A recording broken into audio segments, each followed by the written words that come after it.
So Rebecca, perhaps you could tell us a little bit about this little chap.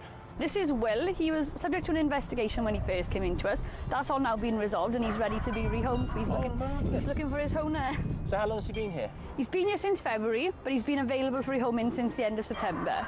So you really could do with going to a new home now? Yeah, I think he's seen a lot of his animal friends kind of come and go and he's really wanting to get into a house now, yeah, definitely. And how do animals cope with being housed in the conditions here? Generally they're fine. Certain dogs don't react well to being in a kennel, but generally they kind of accept and, you know, we give them the love and the care that they crave, so they cope quite well. And what's the sort of average stay for a dog?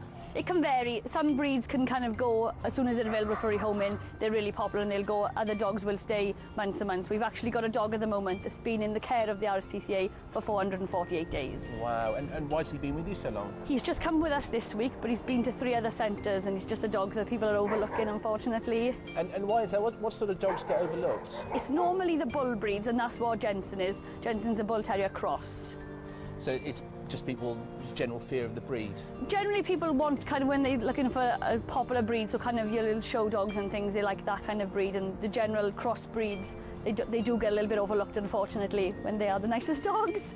So this little fella, if anybody wants to find him a lovely new home, look at him, oh bless. Get in touch with the RSPCA.